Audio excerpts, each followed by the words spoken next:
Welcome, Dr. James Beckett, Sports Card Insights. Listener questions, all having to do with Mount Rushmore, let's say concepts, because I did 2 episodes, one on deceased, people that have gone before us, and then people are still alive. And it's not that they took issue with what I said. They just wanted to add to it or had some questions, and I thought it was worth gathering them all together. So thanks, sponsors, Beckett Media, Beckett Grading, Beckett Authentication, ComC.com, Burbank Sports Cards, Mike Stadium Sports Cards, Heritage Auctions, Huggins & Scott Auctions, Topps, Upper Deck, and Panini. First from Chad, he said, it'd be awesome if you would write a book about the hobby and your part in it.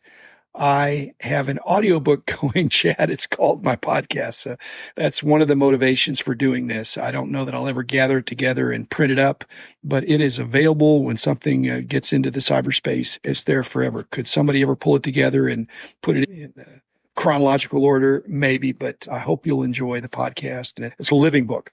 Second one from Bart McClary. He really enjoys the podcast and he loved the 75 Topps minis. And he wanted to know if I knew Charlie Conlon. Why that has something to do with Mount Rushmore, because if there was a 75 Topps minis Rushmore, Charlie Conlon would be front and center. He was the man. One of the secrets, and this is anybody that wants to think like a dealer, he never let me or anybody else know how many cases he had, but he had all the cases that went to Michigan, I think. So he's very shrewd. And he was consistently trading off slowly for 30s cards, Goudies and play balls and batter ups, as well as trading for regionals, Glendales, all the hot dog cards. He was using that advantage that he had to jump on it. He went to all the places in Michigan and cleaned out the 75 Topps minis. So again, Mount Rushmore for Charlie Conlon, absolutely for that specialized Rushmore. Next from RK. I'm not going to say exactly who it is, but it's a very good friend of mine with RK initials. And he was saying maybe we should go a little more on Lud Denny. Again, at one point, Lud really would have been the football Mount Rushmore for sure. He put football on the map by strength of personality. And he was a man of mystery. I didn't know him. He reinvented himself. And when he was on, he was a world-class promoter. He's always selling. He wasn't multiple personalities. He was reinventing himself as a different kind of promoter. So he went serially. He was always looking for the next big thing. And when he found the football card thing, he just saw that as a huge opportunity. But he probably pressed it too hard. And yet he made a lot of people a lot of money. And he put football on the map. Football Mount Rushmore.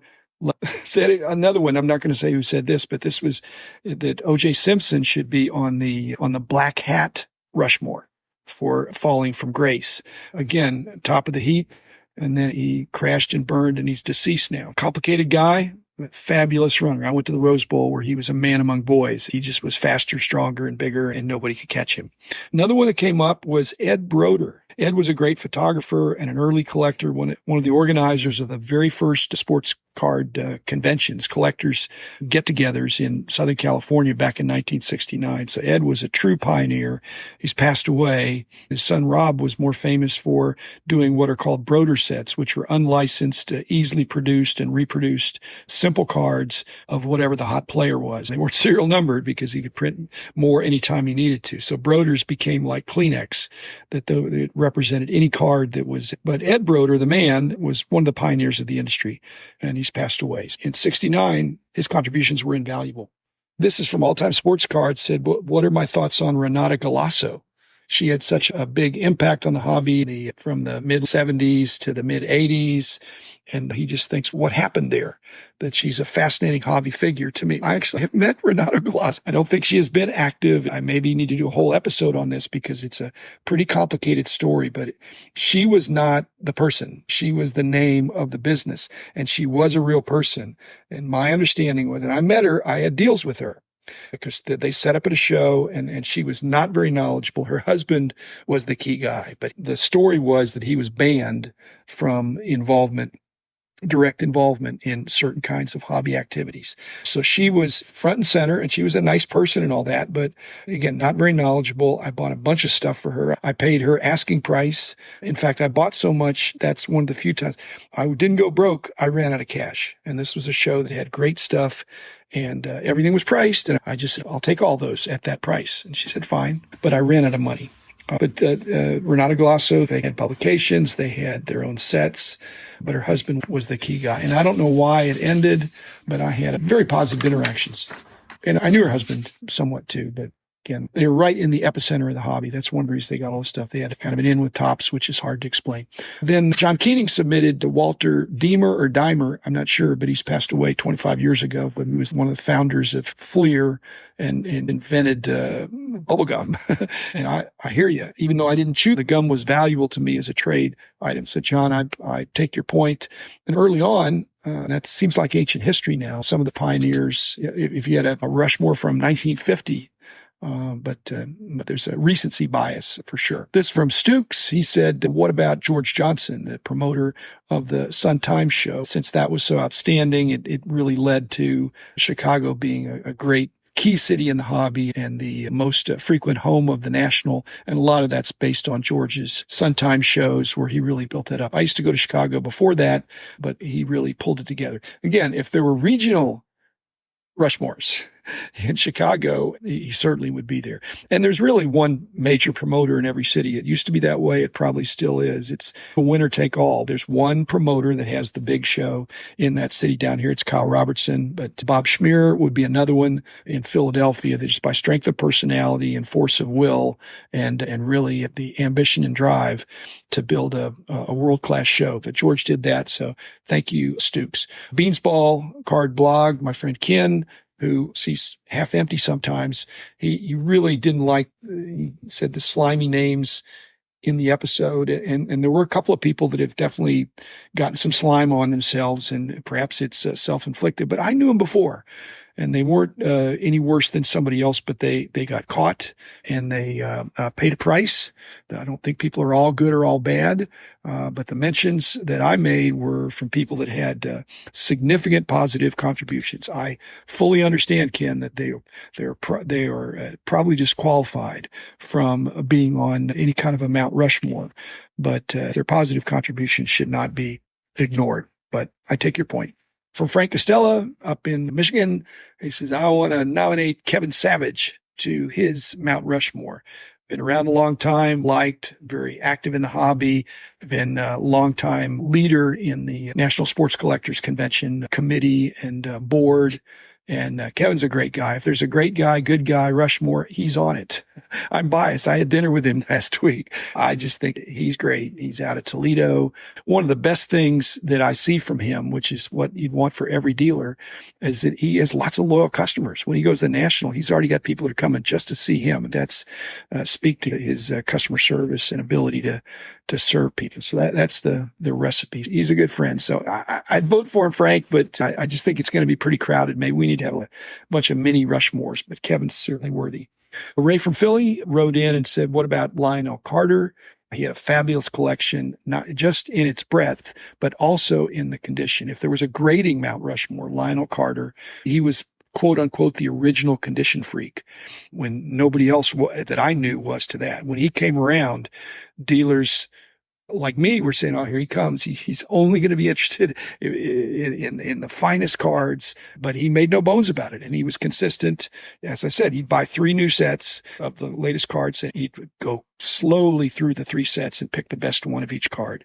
He's another example of somebody that had such a great collection. In his latter years, all the auction house people were keeping tabs and hopefully in a nice way that he had a spectacular convention. Now from Card Alchemy asking about the early stages, why I have Mickey Mantle on my Mount Rushmore or on one of them.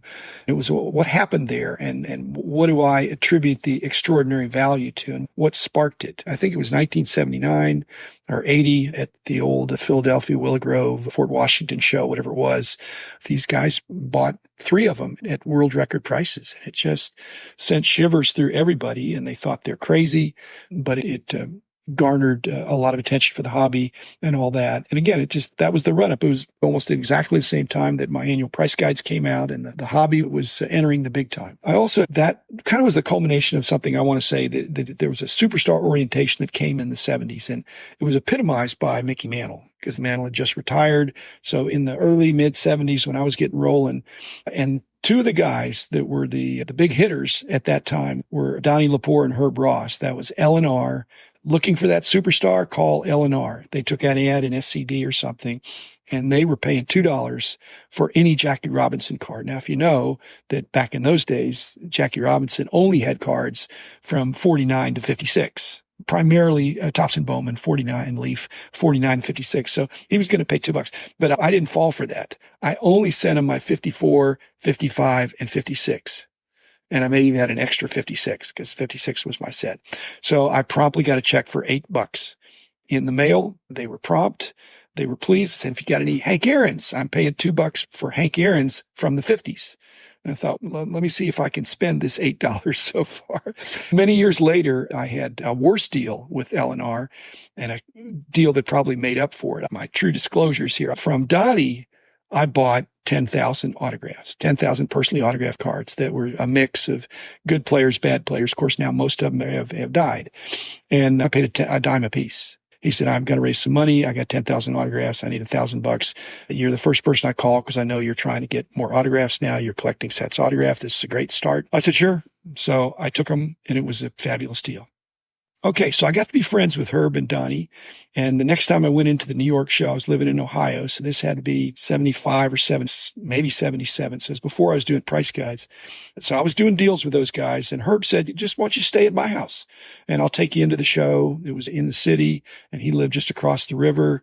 He was an ex-cop and just a really nice guy. I'm not doing a do-over because I've had a great hobby life, but this is just an example how sometimes you can be out of step with the future. I didn't perceive this, but I said, what do I owe you? Thank you. I didn't have to pay money for a hotel. I want to give you something. What do you collect? He said, I collect unopened stuff. And I said, oh, okay, I don't really have any unopened packs. I do have some wax boxes, but there's no cards in them. I have a 50 Bowman box and a 51 Bowman box and a 52 Bowman box that the packs came in, but there's no packs in them. He said, that'd be lovely. Yeah, that would be great. Those are so rare. And I'd gotten them in buying a collection that had them in there a year or two before. And so I said, thank you. And so now I wish I'd have stayed in a hotel. But again, the hobby is if you stay long enough, you're going to have regrets about deals, but not about the people involved. And then lastly, from ASMR, people talking about, I think he's indirectly talking about, I'm jeopardizing my chance for Rushmore because my reputation is yoked with my company's reputation, and he's not pleased, I think. And so I think it's the same as a player, that you want to be judged mostly by your playing career. But after your playing career, if your team or if there's some problem, it can reflect on you. And it's not that I take full responsibility as much as I just say, you know what? I wanted to build a lasting organization that was going to be strong after I'm gone. And there are hiccups and there are challenges, but I'm still eager to contribute and to see the Beckett brand be strong. It's not so I can get on Mount Rushmore. It's just because there's a lot of great people there, and the hobby deserves each company doing the best they can. Like I said, I'm not trying to do better than somebody. I just want each entity to be the best they can be. So thanks, ASMR. Again, I'm not too concerned about that, but I do want to be helpful. And my goal is not to be on any Rushmore. It's just to be a good person and make a difference. So thanks, everybody. I'll be back again with another episode in a couple of days. The man in the house of cards.